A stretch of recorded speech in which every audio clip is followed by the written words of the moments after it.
జగన్ సర్కారు అధికారంలోకి వచ్చిన కొత్తలో మిషన్ బిల్డ్ పేరిట అత్యంత విలువైన ప్రభుత్వ భూములను అమ్మాలని విశ్వ ప్రయత్నాలు చేసింది. కేంద్ర సంస్థ ఎన్బీసీసీ ద్వారా వేలంపాటలో అమ్మకానికి పెట్టించి వాటిని వైసీపీ నేతలే సొంతం చేసుకునేలా ప్రభుత్వ పెద్దలు పెద్ద స్కెచ్ వేశారు. చివరికి ఈ ప్రయత్నాలకు హైకోర్టు బ్రేక్ వేసింది. ఆ తర్వాత అవే భూములను బ్యాంకులకు తాకట్టు పెట్టుకుని రుణాలు తెచ్చుకున్నారు. ఇప్పుడు ల్యాండ్ అథారిటీ అనే సంస్థకు కార్పొరేట్ ముసుగు తొడిగి రైతుల భూములను భారీ ఎత్తున తెగనమ్మేందుకు జగన్ సర్కారు సిద్ధమైంది. ఇది వట్టి ఆరోపణ కాదనేందుకు భూముల అమ్మకాన్ని చట్టబద్ధం చేసిన టైటిల్ చట్టంలోని 5వ చాప్టరే సాక్ష్యం.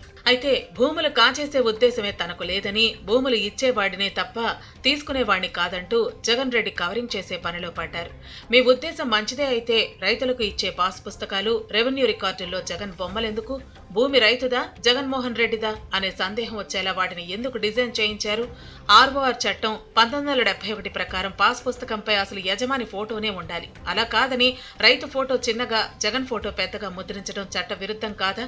ఇలాంటి ప్రశ్నలకు జగన్ రెడ్డి దగ్గర సమాధానం ఉండదు.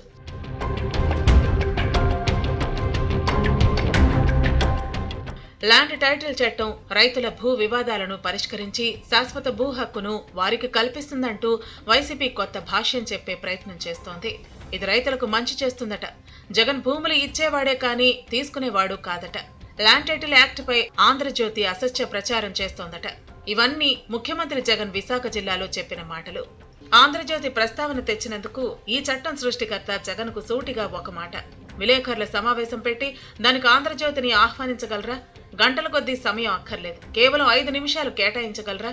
ల్యాండ్ టైటిల్ యాక్ట్ ప్రజాకంటకమని ఆ చట్టంలోని అంశాల ఆధారంగానే నిరూపిస్తాం. టైటిల్ చట్టం, భూముల సమగ్ర సర్వే గురించి సీఎం సహా సర్కారు పెద్దలు మీరు చెప్పేవి అవాస్తవాలని రుజువు చేస్తాం. ఇది రైతుల కోసమే, భూముల రక్షణ కోసమే అంటున్నా జగన్ ఆ చట్టాన్ని సమగ్రంగా చదివారా లేదో తెలీదు. ల్యాండ్ టైటిల్ యాక్ట్ లోని ప్రజా వ్యతిరేక అంశాలు మచ్చుకు కొన్ని ప్రస్తావిస్తున్నాం. అవి చట్టంలో లేవని జగన్ చెప్పగలరా?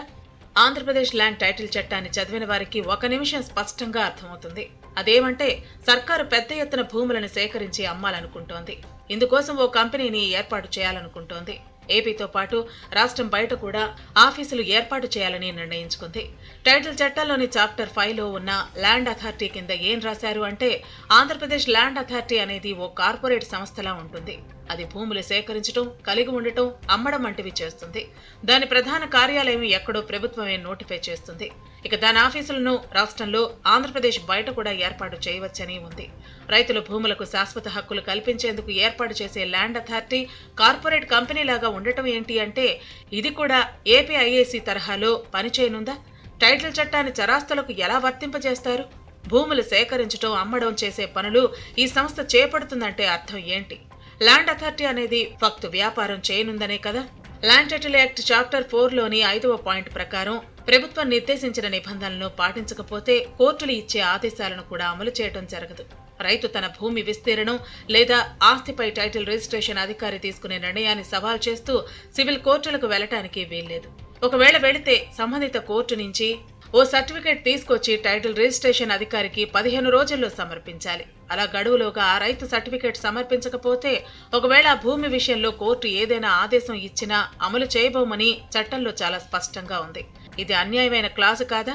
రైతులకు న్యాయాన్ని నిరాకరించడం కాదా?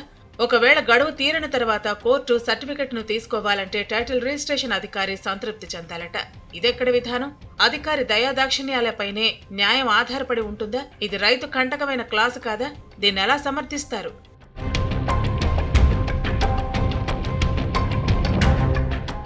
రైతులు భూ వివాదాల పరిష్కారం కోసం కోర్టుల చుట్టూ తిరుగుతున్నారని, రెవెన్యూ అధికారుల చుట్టూ తిరుగుతూ డబ్బులు ఇచ్చుకుంటున్నారని జగన్ రెడ్డి తెగ బాధపడిపోయారు. ఆయన మాటలకు చేతలకు పొంతనలేదు. ఎందుకంటే టైటిల్ చట్టంలో రెవెన్యూ అధికారులదే సూపర్ పవర్. రెవెన్యూ అధికారులు రైతుల నుంచి డబ్బులు తీసుకుంటున్నారని ఆరోపిస్తూనే టైటిల్ చట్టంలో వారినే సూపర్ హీరోలను చేశారు. అంటే సీఎం మనోగతం ప్రకారం టైటిల్ చట్టం అధికారుల అవినీతిని మరింత పెంచి పోషించేలా ఉన్నట్లు అర్థం చేసుకోవాల్సి ఉంటుంది. రైతులు కోర్టుల చుట్టూ తిరుగుతున్నారని టైటిల్ చట్టం అమల్లో కోర్టుల ప్రమేయం లేకుండా నిషేధించారు. కానీ చట్టాల అమలు, న్యాయంపై ఆశలు ఉన్న వారెవరూ ఇలాంటి పనులు చేయరు. ఆంధ్రప్రదేశ్ ఎస్టేట్ల రద్దు చట్టం 1948లో వచ్చింది. ఎస్టేట్లు రద్దై ఆ భూములపై రైత్వారీ పట్టాలు ఇచ్చేందుకు ఈ చట్టం ఉపయోగపడుతుంది. చట్టం వచ్చి 76 ఏళ్లవుతున్నా ఎస్టేట్ కేసుల విచారణ సాగుతోంది. న్యాయం చేయలేమంటూ ప్రభుత్వాలు తలుపులు మూసేయలేదు. వివిధ స్థాయిల్లో కేసుల పరిష్కారం సాగుతోంది. ఆంధ్రప్రదేశ్ ఇనాం అబాలిషన్ చట్టం 1956లో వచ్చింది. ఇప్పటికే ఈ కేసుల విచారణ సాగుతోంది. ప్రతి జిల్లాకు ఓ ఇనాం టీడీని ఏర్పాటు చేసి కేసుల విచారణ చేయిస్తూ రైతులకు న్యాయం చేస్తున్నారు. ఇప్పటికే సెటిల్మెంట్ కేసుల విచారణ వ్యవస్థను ప్రభుత్వం కొనసాగిస్తోంది. అంతే తప్ప కాలం తీరిపోయిందని వాటిని ఎత్తివేయలేదు. కానీ రైతులు కోర్టుల చుట్టూ తిరుగుతున్నారనే నెపంతో టైటిల్ చట్టం అమల్లో సివిల్ కోర్టులో ప్రమేయాన్ని నిషేధించడం జగన్ సర్కారుకే చెల్లింది.